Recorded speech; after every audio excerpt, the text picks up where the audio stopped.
How to streamline business processes. Are you tired of doing it all yourself in your contracting business? Well, processes are probably captive in your head, and captive processes create chaos. The truth is, you can't streamline what you've never written down in the first place.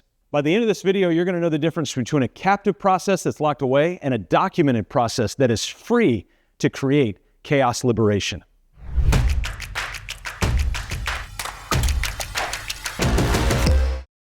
I was working with a contractor, this was actually a couple of months ago, and what we found was he was saying the same thing every single day. I remember we met one time and he was like, I feel like all I do is repeat myself over and over and over again. I said, hey, I got an idea. What if you just repeated yourself one more time?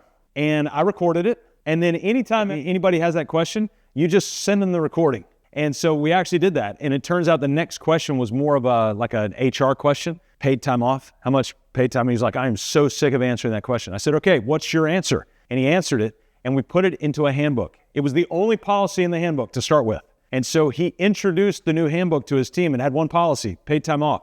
The next time somebody asked him a question about something else, how to use the credit card, we created it and recorded the policy and put it in the handbook. So the next time we trained the handbook, which is every week there was handbook training at this point, then he went over the credit card policy. And over and over and over again, he started to build his handbook one question at a time. Why? It's because he was tired of answering the same questions over and over and over again. So he was able to streamline his handbook so that he didn't have to answer the same questions. Good grief, you could stop the video there. That's how you streamline a business, but I'm going to give you the full scale of this so that you can fully understand where that handbook process fits in a bunch of other processes in the overall streamlining of your business. The truth is, you've built what you've built up until this point based on the processes that you've done to begin with. So it's not that your process is necessarily broken. Your process could actually work really, really well, or if you want to call it a standard operating procedure.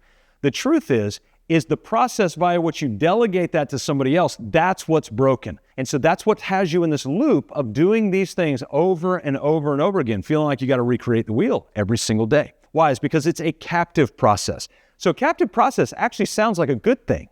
Don't I want my processes captive? No, because a captive process means it's locked behind the bars of your head. And if you want a team to grab that, let alone if you ever want to exit your business, sell it to somebody else or give it to somebody else, these processes need to be out of your head. They need to be documented, captured so that other people can get them. And they need to be in a format that once they're out of your head, they're not just kind of in files all over the place. I'm sure you've walked into somebody's office before and there's just files everywhere, usually an attorney or a real estate person, and there's just paper files all over the place. Well, for many of us, even if we've documented the process, it's kind of like walking into that office and seeing these files that are just strewn everywhere. We don't want that either. So we need to not only document the process, but we need a file management element of that documentation in order to streamline it. So in order to do that, let me pull the camera back just a little bit. First, you need to understand how a business is built. Three major layers. The first of those three layers is what we call the operating system. It's the same thing that allows your computer, your tablet, your phone to be able to work. You click the power button, it boots up, but the only reason you can type anything in is because that computer has an operating system. The same is true for your employees. The only reason that they can come in and do payroll, they can run a job site, they can go out and do business development is because you need to have an operating system in place. So what are the elements of that operating system? We base it on the four foundational cornerstones, what we call the 4 P's of any business: purpose, people, process, and profit. If you don't have those 4 P's documented, then you don't have those 4 P's, period. Michael Gerber said, if you don't have it written down, you don't own it. We're a little harsher. If you don't have it written down, it doesn't exist to us. So the reality is, if you have those 4 P's, it's made up of about 28, 30 tools that run the business: vision, mission, values, handbook, org chart, job roles, all those technical, tactical things that run the actual business of your business, not the product. That's very different. So your operating system is focused on the business. The master process roadmap is focused on the product. Now, there's a myth that we need to bust, and the myth is this: your product is your product. That's a myth.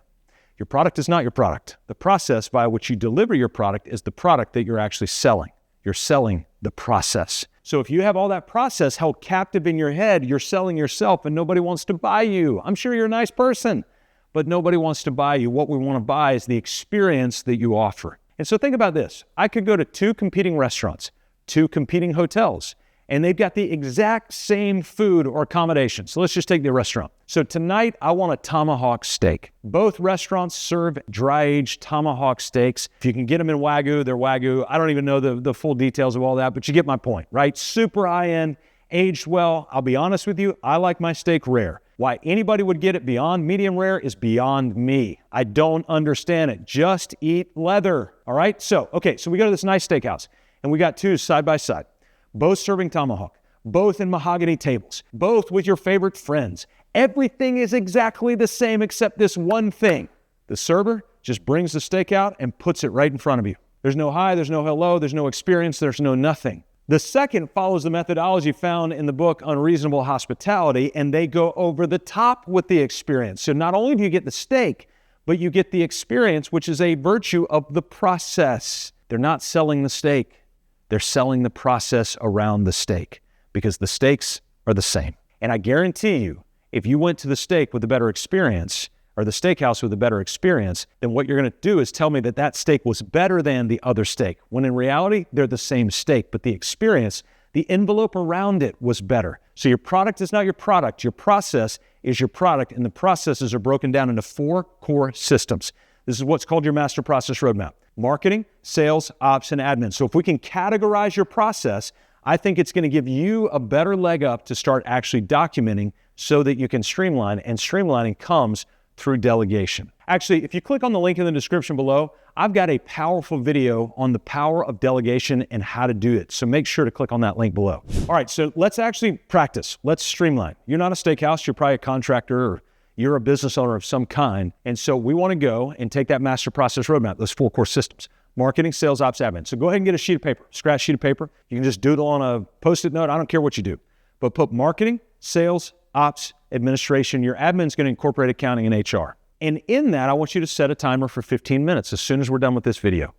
And I want you to write down under each category of marketing, sales, ops, and admin, every process that currently exists. Now, in most cases with marketing, you'll have 4 to 10 to 15. In sales, you might have 3 to 5 to 8. Pretty straightforward processes, unless it's a super complex mix in your business type. Administrative, you might have a little bit more. You've got AR, AP, payroll, insurance certificates. You've got a bunch of things, HR-related things. Operations in a contracting business is usually going to be the biggest category, where you've got things like, we usually break these down in pre-con, construction, and closeout, or you might break it down in commercial and residential. If you got multiple divisions, it doesn't matter.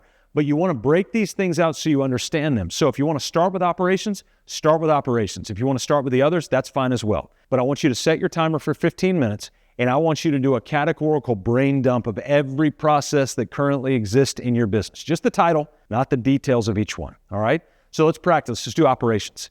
So let's say you were doing pre-construction and operations. So one of the processes is sales to operations handoff meeting. Another process is permitting. Another process might be getting with civils to understand the site demo process. Whatever it might be, you want to write all those things down. Just write the titles. Then you want to go to construction. So you could break this down in your schedule of values. You could say, hey, we've got a framing process, a demo process. We've got a concrete foundation process. We've got a cabinet process, whatever. Or you can just say, hey, here's our schedule of values, and that's a full process in and of itself, and it's really long. So just go write those things down in a period of 15 minutes. Once you have them, I think you'll start to feel some relief because you're going to get all that out of your head that's currently swimming around up here. It's one of the reasons you can't sleep at night. It's one of the reasons you're irritable with your family, is because you're trying to keep all of this stuff together. That was never the intention for you. We've got technology to be able to help us, but you got to be willing to get the help. The first we can start is by documenting all this out. Now, here's what I want you to do next. Pick one. Pick the one that it bugs you, it irritates you, and you feel like you got to redo the same thing every time, all the time, and tell people what to do. Just pick that one. So let's say it's pulling permits. What I want you to do is the next time you pull a permit, I want you to document it, capture it, record it like it's the last time you'll ever do it. Film yourself doing it, screen capture software, hit voice memo on your phone. There's 1,000 ways to record now, so you got no excuse. In fact, if you want to put in the comments below and go, hey, what's the best way you've found to record? Let me know, and I'll respond to you with that. Be perfectly fine. So once you've got that, then what we do is we go to AI. We go, hey, AI, I recorded the how to pull a permit process. What I want you to do is, here are my brand standards. You can go look at my website, or here's my color schemes or my logos or whatever. If you don't have those, you do need to get those. And so put that in AI. Here's my brand standards. Just call it that. It'll know what you're talking about. And then say, I want to build a process for my team to be able to use as to how to pull a permit so I never have to pull a permit again. Ask me up to 10 questions to help you craft a process. And oh, by the way, here's the recording I did for it. You do that little step, answer those 10 questions it's going to ask you. It's going to create a beautiful process for you that you can then take, file away into a structure. You can have 4 folders: marketing, sales, ops, and admin. Just drop it in the operations folder, link it to your process roadmap, which can just be on a spreadsheet, and voila, you've got your process. Now what we need to do is the third major tool of the business that we call the anchor. Simple spreadsheet, 52 weeks of the year across the top, all the ingredients that you want on the left-hand side, and one of those line items is operations training. And in your operations training now, you have a new process called how to pull a permit. And then once about every 10 weeks or 20 weeks, just put that in one of the boxes. That's what you're going to retrain on throughout the year. Now you have started to streamline the process. You understand how a business is built, the operating system. You understand how to create repetition, predictability, and meaning in the business, the anchor. And you also understand the processes to run the product. That's your master process roadmap to be able to do it. Hey, I've got another video for you down in the description. Now I want to give you a little background on this one. Once you open it, it's really long. I'm going to teach you how to run a construction business. Don't be offended. You're like, I know how to run. I've been doing this 10 years, 5 years, 28 years. I'm not saying you don't.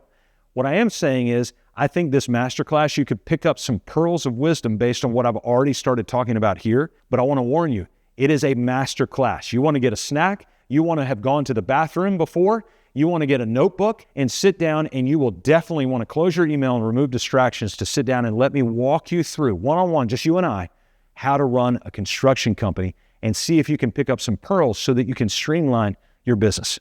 Why are we doing all this? Because you tend to live in chaos. Contractors, that's where most of them live. Our mission is one thing, and that's to liberate you from chaos, to make time for the things that matter most.